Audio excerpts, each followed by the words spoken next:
Bonjour à toutes et tous. On Bonjour, m'a c'est parti. souvent demandé une démonstration de la taille que je pratique sur les framboisiers non remontants, et je le redis encore une fois, sur les framboisiers non remontants, qui nécessitent tout un système de palissage. Voilà, les vidéos ont été faites il y a quand même quelques années, et enfin aujourd'hui, je prends le temps de les monter et de vous les montrer. Euh, donc pour la taille du framboisier non remontant, donc c'est un framboisier qui fructifie sur la deuxième année. Donc on a au moment du début de la taille, en face à nous, des branches sèches qui ont donné framboise à l'été précédent, là nous sommes en hiver, et des branches jeunes qui vont donner des framboises à l'été suivant. Donc la première chose que je fais, c'est donc de couper à ras tout ce qui est mort, qui avait été palissé l'année précédente et qui a donné framboise. Donc que je coupe bien à ras du sol et que je tire. Donc on verra un peu plus tard pour mon système de palissage. Je le fais bien dans l'ordre dans lesquels ils ont été attachés parce que ça me permet de plus facilement les libérer. Donc les poteaux sont espacés de 5 mètres. On est à peu près sur des poteaux qui font Oui. à la plantation 2,10 m et on en laisse 1,50 m hors du sol. La deuxième phase de ma taille, c'est qu'une fois que je me suis assuré que tous les framboisiers étaient bien passés dans les fils du bas, de manière à ce qu'il ne soit pas d'obstacle pour la suite de la saison, je fais une première pré-taille un peu, allez, 20 cm au-dessus de la taille définitive à peu près, ce qui me permettra de les passer beaucoup plus facilement pour le palissage.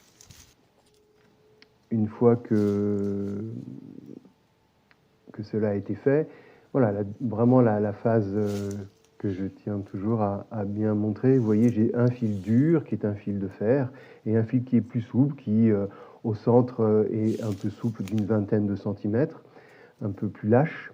Et en fait, je croise sur une dizaine de framboisiers. Vous voyez, j'en passe un, je croise mes fils, hop, je recroise mes fils. Et puis quand c'est un peu trop tortillé dans un sens, eh bien, je décroise. Mais surtout pas un sur deux, hein, pas une fois dans un sens, une fois dans l'autre, sinon les fils ne se croisent jamais. Et là, c'est important que les deux fils restent bien, c'est comme on le voit là sur la droite, enroulés l'un sur l'autre. Voilà. Et vous voyez, c'est assez simple, ça ne nécessite absolument aucun élément d'attache supplémentaire que ce qui est en place déjà depuis, je ne sais pas, quand on a fait les vidéos, ça fait au moins plus de 10 ans que tout ça a été en place. Voilà, c'est un petit peu le résultat des réflexions des premières années de ma plantation où qu'est-ce qui allait m'apporter une simplicité de travail et une rapidité. Vous voyez, là, j'ai commencé la vidéo en sur 5 mètres et vous allez voir, ça me prend juste quelques minutes de passer tout le monde. Donc j'ai passé 50 cannes en quelques minutes, puisque on est sur une densité de 10 cannes au mètre linéaire, donc 50 cannes sur ces 5 mètres. Voilà. Vous voyez donc il y a aussi vous voyez un fil bleu avec un fil en zigzag aussi. Donc c'est de la grosse lieuse. Alors l'erreur qui a été faite à ce moment-là, et là j'ai tout changé, c'est surtout pas utiliser du fil coloré, mais du fil blanc qui ne s'abîme pas aux ultraviolets.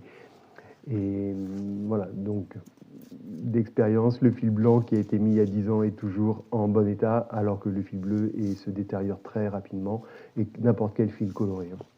Donc surtout pas ça. Et vous allez me demander à quoi servent ces fils avec le zigzag. Eh bien, c'est tenir les jeunes. En fait, tout ce qui est en fil de lieuse, que ce soit en bas ou en haut, ça permet de tenir les jeunes au moment de leur croissance.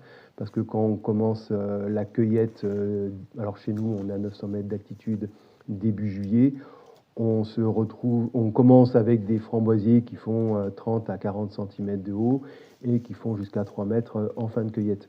Donc on a vraiment besoin de canaliser tout ce jeune monde qui sera nos porteurs de framboises pour l'année suivante. Et ce système donc de palissage, vous voyez, des armatures sur chaque poteau. Elles font 80 cm de haut, 40 cm de large pour les barres horizontales. Et elles sont percées, voilà, juste fixées avec 2 tire-fonds sur le poteau.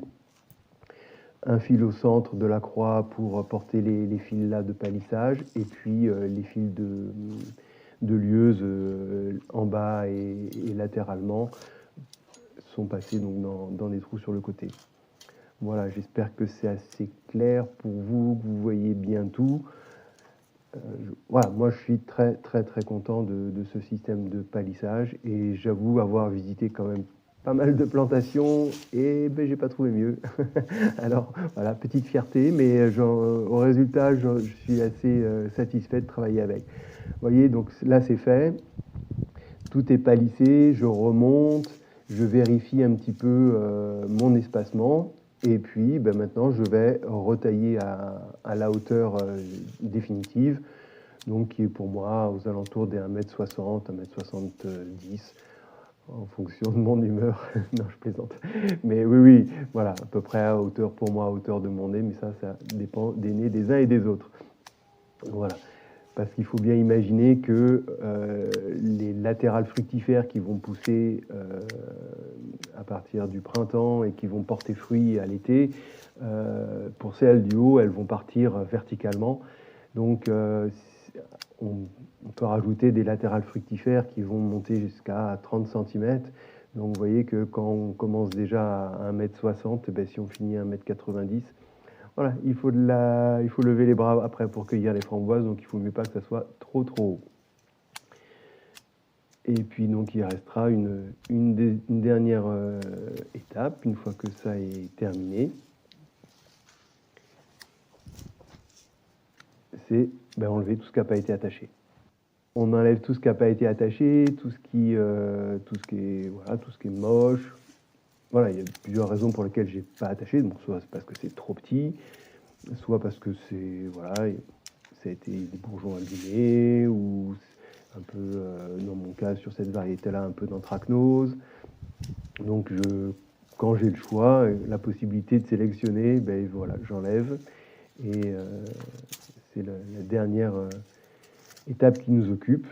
Et une fois qu'on a fini ça, ben on a terminé nos 5 mètres.